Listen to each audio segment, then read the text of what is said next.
에베소 6장 13절입니다. 그러므로 너희가 악한 날에 능히 버텨내고 모든 일을 행한 뒤에 서기 위해 하나님의 전신갑주를 취하라. 우리는 지금까지 긴 시간 주 안에서와 그분의 강력한 권능 안에서 강건해지라는 첫 번째 권고에 대하여 고찰해 왔습니다.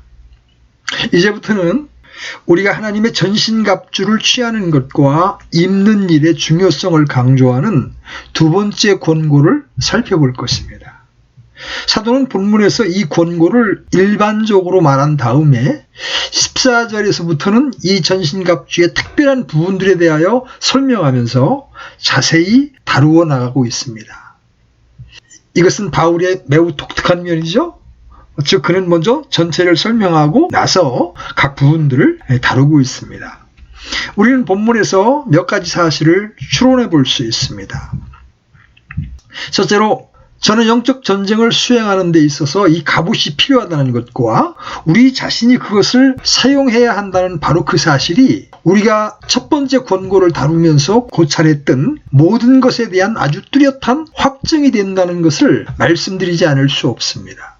첫 번째 권고에서 우리는 싸우되 우리 자신이 싸워야 한다는 것을 강조했었습니다. 우리는 대적과 씨름합니다.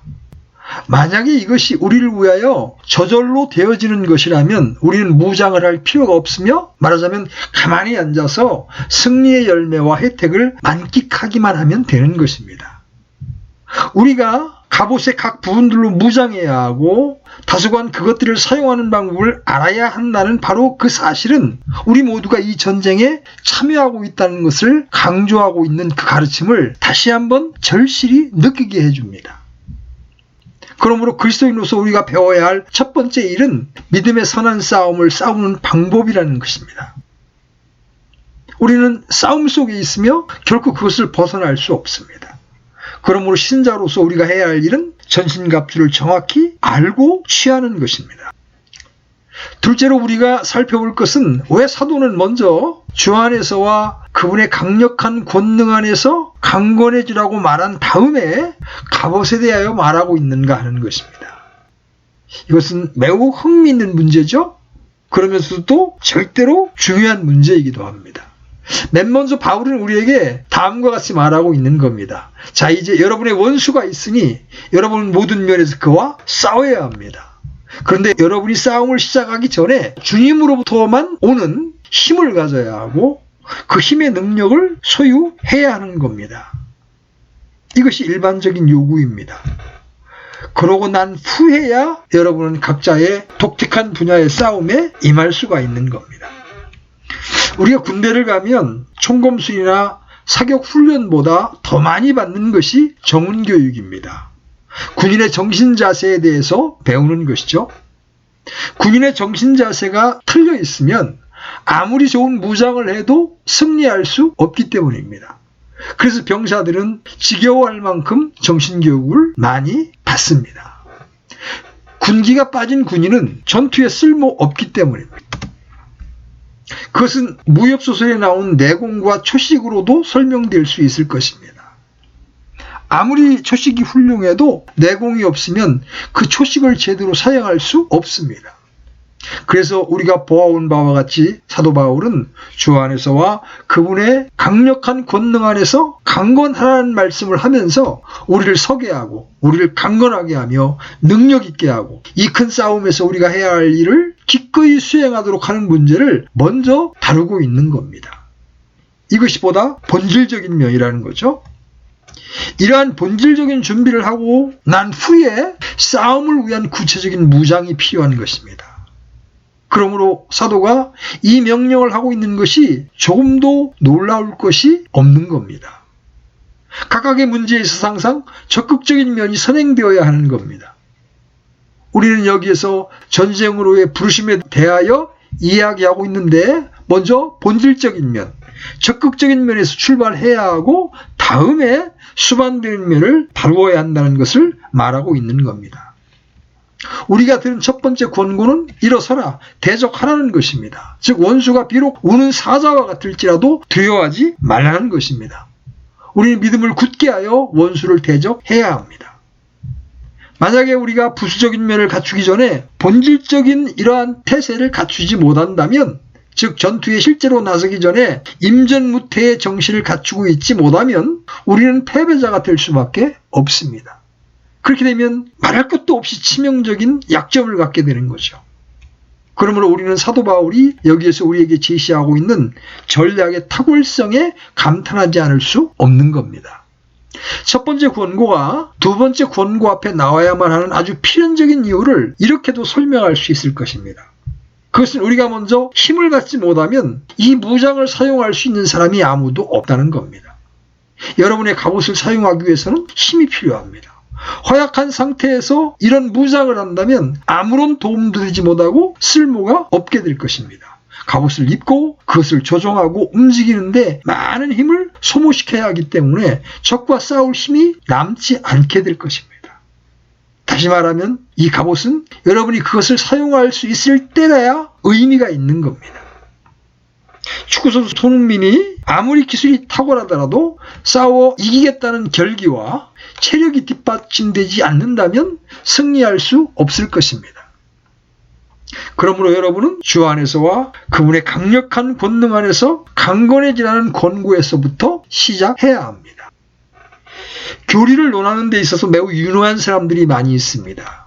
그럼에도 불구하고 그들이 그리스도인의 삶에 패배하고 있는 것은 오직 보다 더 중요한 것, 말하자면 그들의 용기를 잊고 있다는 이유 때문입니다. 만약에 여러분이 우리가 지금까지 고찰해온 이 영광스러운 능력으로 충만하지 않다면 갑옷의 각 부분을 능숙하게 조정할 수 있다 할지라도 결국에는 아무 쓸모가 없게 되고 말 것입니다.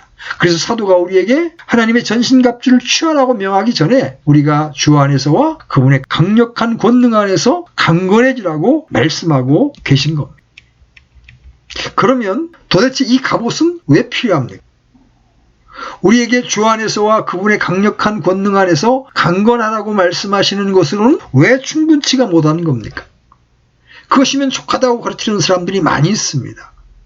그들은 바울의 첫 번째 권고에만 머무르며 두 번째 권고에로는 결코 나아가지 아니합니다. 그들은 만약에 여러분이 주 안에서와 그분의 강력한 권능 안에서 강건하다면 더 이상 필요한 것이 없다고 생각하는 것입니다. 그들은 능력이 필요하다고만 설교하고 성경의 세부적인 해설에 대해서는 관심을 갖지 않는 것입니다. 그들에게는 그것이 필요치 않은 것처럼 보입니다. 그들은 여러분이 한번 능력을 받아들이기만 하면 모든 것을 가질 수 있다는 마술적 신뢰를 가지고 있습니다. 그러므로 그들은 실제로 성경을 알지 못하고 성경을 해석하지도 못하는 겁니다. 성경이 기록한 각 항목의 중요성도 깨닫지를 못하는 거예요. 그들은 여러분이 이 능력을 한번 받기만 하면 만사가 형통할 것이며 문제가 될 것은 아무것도 없다고 말합니다. 그러나 사도는 주 안에서와 그분의 강력한 권능 안에서 강건하라고 말하고 나서 두 번씩이나 강조해서 다음 말씀을 계속하고 있는 겁니다. 하나님의 전신갑주를 취하라, 하나님의 전신갑주를 입으라. 그리고 그가 이렇게 권고하고 있는 이유는 우리가 보호를 받아야 할 필요가 있기 때문입니다. 힘만으로는 충분치 못합니다. 그것이 아무리 놀라울지라도 말이죠. 우리는 아직 이 갑옷에 의해 준비된 보호가 필요한 것입니다. 다시 말하면 우리가 이 세상에 있는 한 원수의 교활한 공격에 대한 방어는 결코 소홀히 할 수 없으며 끊임없이 계속되어야 할 필요가 있는 겁니다. 성경은 이런 독특한 형태의 교훈으로 가득 차 있죠. 예를 들어 사도 바울이 고린도 교회에 보낸 편지에서 다음과 같이 말하고 있음을 보십시오. 그런즉 스스로 서 있는 줄로 생각하는 자는 넘어지지 않도록 주의할지니라. 그는 자기가 서 있다고 생각하는 매우 건강한 사람을 설명하고 있습니다. 나에게는 능력이 있는데 무엇이 더 필요하다는 말입니까? 나에게는 위대한 영적 체험이 있다. 그는 그렇게 말합니다. 그는 능력으로 충만하다고 생각합니다. 이것이 보편적인 유혹입니다. 특별하게 어떤 높은 체험을 하고 난 후에 거기에는 흔히 매우 위험한 시기가 닥쳐오는 것입니다. 여러분은 이것을 이스라엘 왕 다윗의 역사에서 볼 수 있습니다. 그는 그의 모든 원수를 정복하고 난 후에 그와 같은 강력한 정복의 결과로 어느 정도 교만한 마음으로 의기양양했습니다. 바로 그때 마귀가 찾아와 이스라엘 백성의 수를 계수하라고 그를 유혹했던 겁니다. 그 결과 그의 백성들에게 큰 재난과 고통이 밀어닥쳤습니다. 성경은 어디에서나 이 사건이 설명하고 있는 원리를 가르치고 있습니다. 여러분을 대적할 자가 아무도 없을 것이며 자신은 강하다고 생각할 때, 여러분이 어떤 위대한 승리를 거두었다고 생각할 때 위험은 다가오는 것입니다. 여러분은 그런즉 스스로 서 있는 줄로 생각하는 자는 넘어지지 않도록 주의할지니라는 이 권고를 잊지 말아야 합니다. 삼손의 실패와 성경에서 묘사하고 있는 위대한 성도들의 실패는 이런 식으로 일어났던 것입니다. 사도 바울이 고린도후서 12장에 그가 셋째 하늘에 이끌려갔었다고 기록하고 있는 위대한 체험을 한 후에 그 자신에게도 그런 일이 일어났던 겁니다. 바로 그때 사탄의 사자가 그를 치기 위해 보내어졌습니다. 그것은 그를 겸손하게 하고 그가 자신과 자신의 체험을 신뢰하지 못하게 하려고 보내어진 것입니다. 우리가 비록 매우 강건하고 놀랍게 은혜 가운데 성장해왔고 위대한 승리를 하였다 할지라도 우리는 결코 그 힘과 성장에 의지해서는 안 되며 거기에서 휴식을 취해서도 안 되고 우리가 원수를 능가한다고 자신해서도 안 됩니다. 언제나 우리를 대적하고 있는 원수는 패배를 인정하지 않으며 항상 경계하면서 우리가 방심할 때를 기다리고 있습니다. 그는 결코 휴식을 취하지 않으며 큰 능력을 행사합니다. 원수는 마귀뿐만이 아니라 정사들과 권능들과 이 세상 어둠의 치리자들과 높은 처소들에 있는 영적 사악함인 거예요. 마귀 자신이 도처에 편재해 있으며 그의 사자들이 어느 곳에나 있어서 항상 사람이 경계를 게을리하고 부주의하는 순간을 기다리고 있습니다. 그러므로 하나님의 전신갑주를 취하라고 사도는 말하고 있는 것입니다. 갑옷을 입으십시오. 그리고 계속 입고 계십시오. 우리의 원수는 강렬할 뿐만 아니라 교활합니다. 그리고 우리가 보아온 바와 같이 그의 공격 방법과 그의 무기의 다양성은 우리가 예상할 수가 없는 그런 것입니다. 우리는 결코 휴식을 취해서는 안 됩니다. 우리가 어디에 있든지, 우리의 환경이 어떠하든지, 우리가 지금까지 해온 일이 무엇이든지, 우리가 해야만 할 일이 무엇이든지 간에 영적 분야에는 결코 휴일이 없습니다. 비록 우리가 충만한 능력으로 인하여 전율을 느낀다 할지라도 조심해야 합니다. 마귀는 언제나 아킬레스건, 즉 취약점을 알고 있습니다. 그러므로 우리가 아무리 큰 힘과 능력을 가지고 있다 할지라도 이 방어의 갑옷이 항상 필수 불가결하다는 것을 사도는 우리에게 일깨워주고 있습니다. 여러분이 전쟁에 관한 책을 읽어본 적이 있다면 어떤 장군이 그의 전체적인 전략을 수립하면서 결코 방어를 소홀히 하고 있지 않음을 알 것입니다. 역사는 이 일에 대하여 웅변적으로 증거하고 있습니다. 공격할 때는 항상 탁월한 재능을 가진 장군들이 있었습니다. 그러나 때때로 그들이 바로 그 천재적인 재능 때문에 어느 정도 방어를 소홀히 하게 되고 그 결과로 그들이 이곳에서 공격을 하는 동안 다른 쪽의 방어를 무시하게 되어 적들이 쳐들어와 크게 부숴버리는 원인이 되는 것입니다. 적이 어떤 간접적인 전략과 접근 작업을 시도함으로써 그 장군은 그의 탁월성에도 불구하고 마침내 패배하게 되는 것입니다. 우리는 방어를 결코 소홀히 해서는 안 됩니다. 그리고 그렇기 때문에 이 하나님의 전신갑주가 이토록 필수적인 이유인 겁니다. 이제 우리는 네 번째 요점에 이르렀습니다. 성경은 하나님의 전신갑주라 불리는 것을 강조하고 있습니다. 바울이 하나님의 전신갑주라는 말을 반복하면서 얼마나 세심한 주의를 기울이고 있는가 주의하여 보십시오. 그가 그렇게 하는 것은 이것이 모든 사태에 대한 열쇠이기 때문입니다. 그냥 전신갑주가 아니죠? 하나님의 전신갑주입니다. 바로 이 하나님의 전신갑주만이 우리가 싸우는 이 무서운 투쟁을 감당해낼 수 있습니다. 하나님 자신의 갑옷 말고는 이 교활하고 음흉하고 힘센 적을 대항하여 끝까지 우리를 보호해 줄 것은 없으며 우리가 할 수 있는 일도 없습니다. 물론 본질적으로 그것은 하나님께서 준비해 주시는 갑옷입니다. 그것이 그 말씀의 참뜻입니다. 다시 말하면 여러분의 수단이나 지혜로 하는 것이 아닙니다.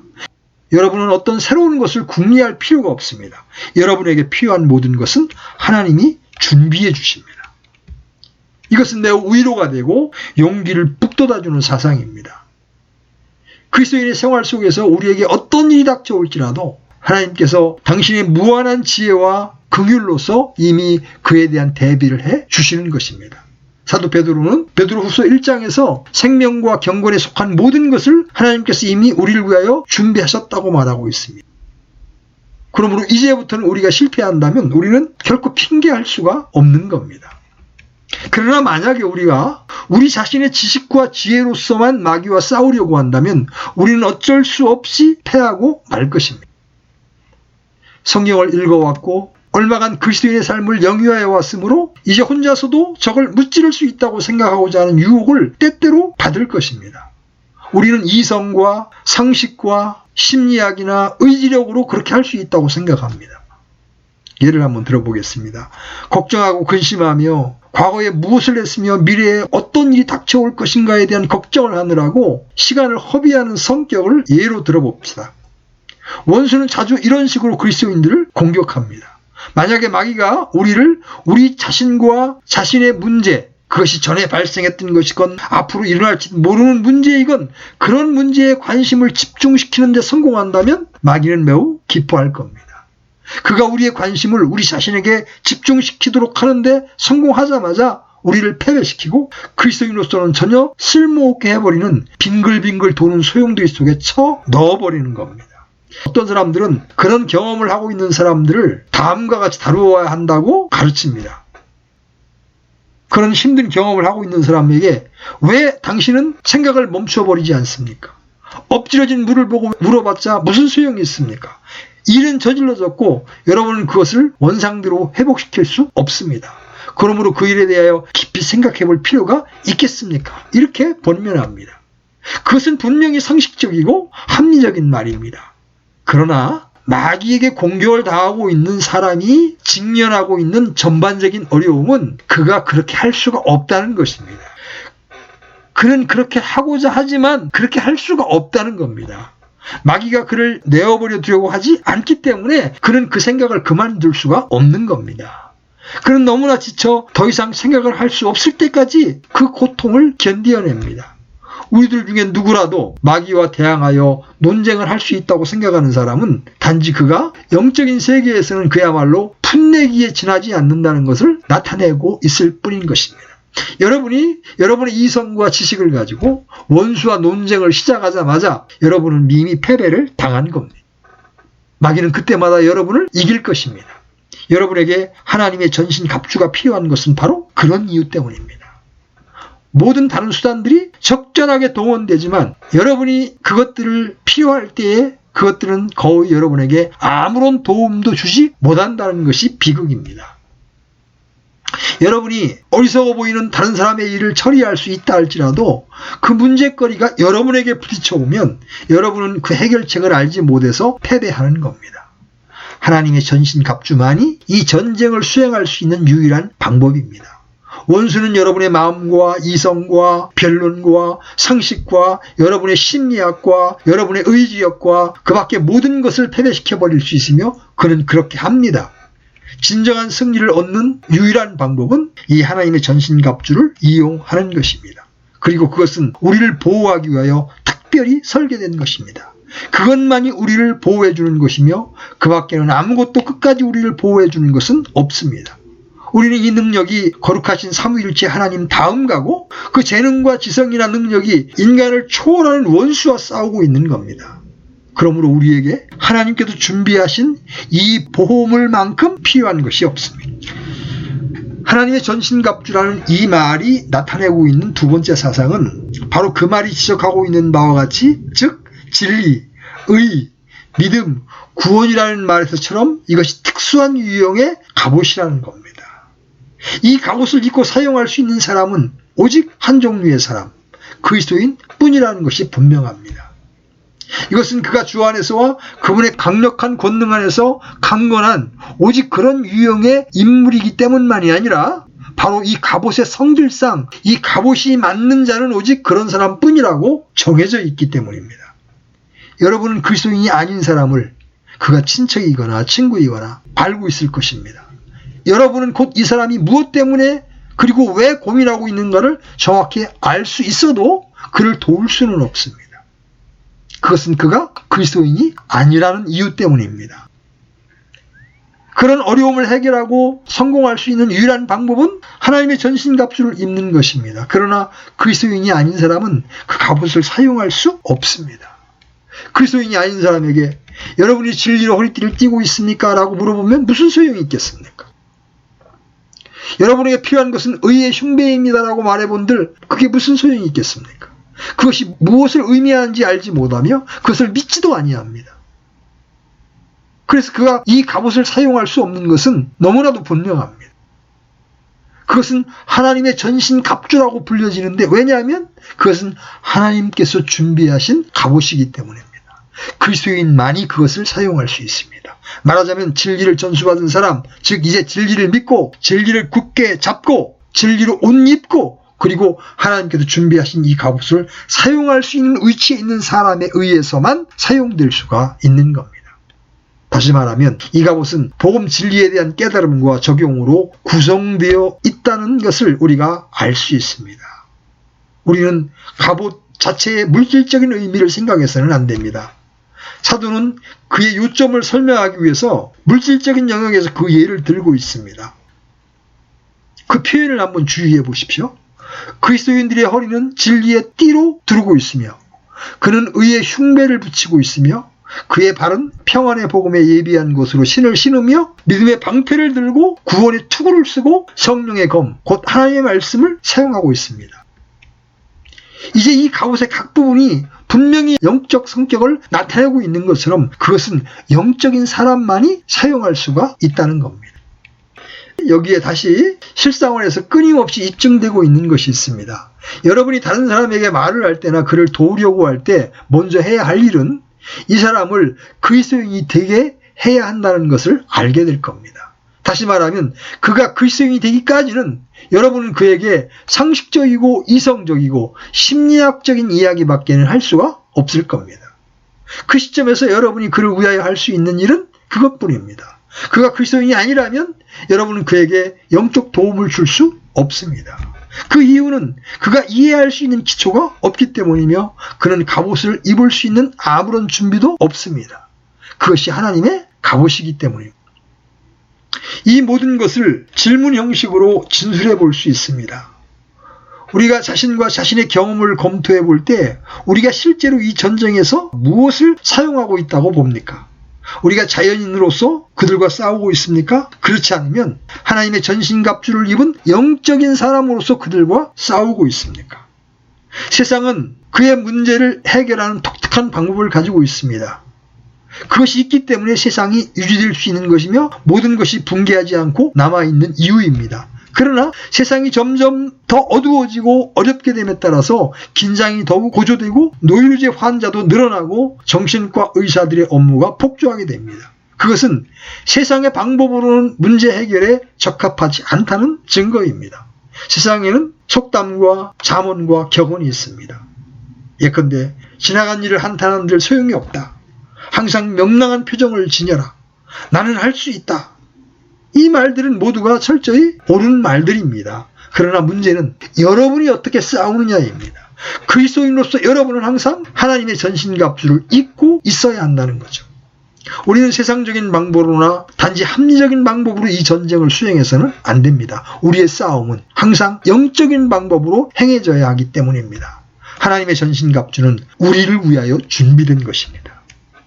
그러므로 여러분과 저는 이 하나님의 전신갑주를 입고 있음을 확신하도록 해야 합니다. 그리고 그것은 결국 복음의 진리에 대한 이해와 적용입니다.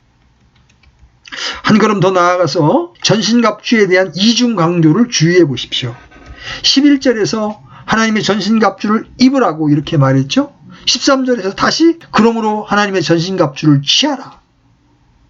이와 같이 다시 반복하고 있는 것은 그것이 결정적으로 중요하기 때문입니다. 여러분이 이 군대의 병사가 되고자 한다면, 여러분이 이 거룩한 전쟁에서 승리하고자 한다면 여러분에게 제공된 모든 장비를 완전히 갖추어야 합니다.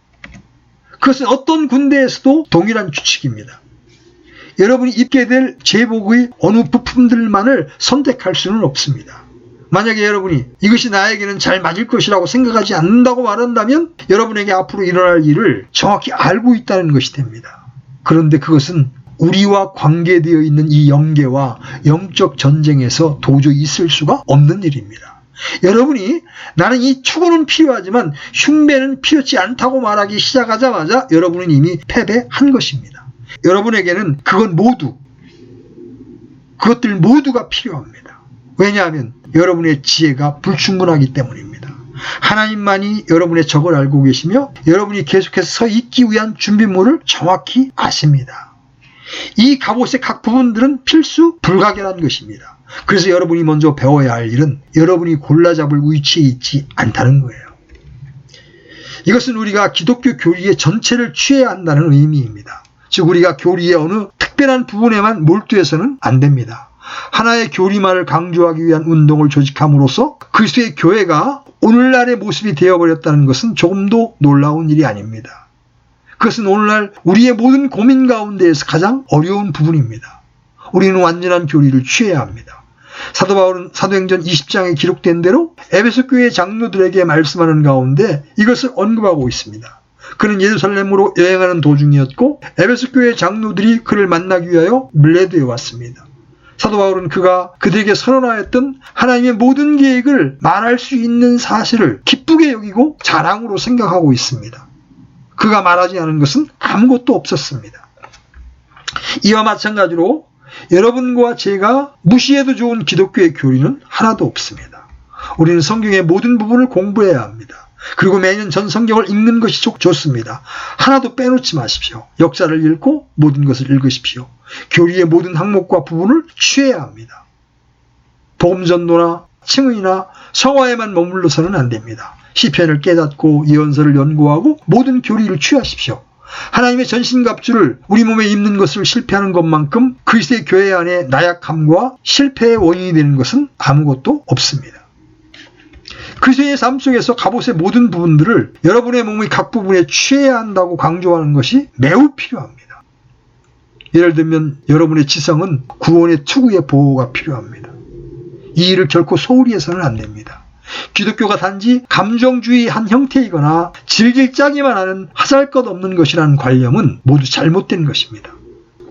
만약에 우리가 세상이 그렇게 생각하고 말하도록 행동하고 있다면 우리는 그리스도의 군대 안에서 매우 가련한 병사들입니다. 그러나 지성에서 멈춰서는 안 됩니다. 감성도 같은 방법으로 보호받을 필요가 있습니다. 어떤 사람들은 그들의 지성을 매우 세심하게 보호하고 있습니다. 그들은 신학과 오리와 이단에 대해서는 전문가입니다. 그러나 그들은 흔히 상처를 잘 입고 패배하는 겁니다. 그들은 이 생명을 유지하는 데 꼭 필요한 기관을 소홀히 함으로써 길가에 쓰러지고 맙니다.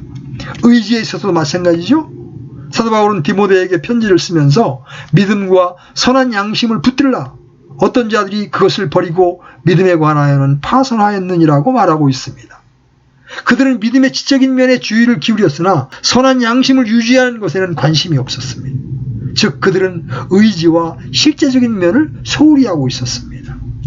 그 결과로 그들은 믿음과 삶에 파선하였다고 바울은 말하고 있습니다. 하나님의 전신갑주를 취하십시오.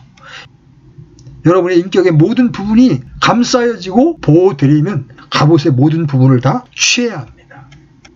그것이 전 인격에 영향을 미친다는 사실만큼 그리스도인의 삶 속에서 우리가 기뻐해야 할 원인이 되는 것은 아무것도 없습니다.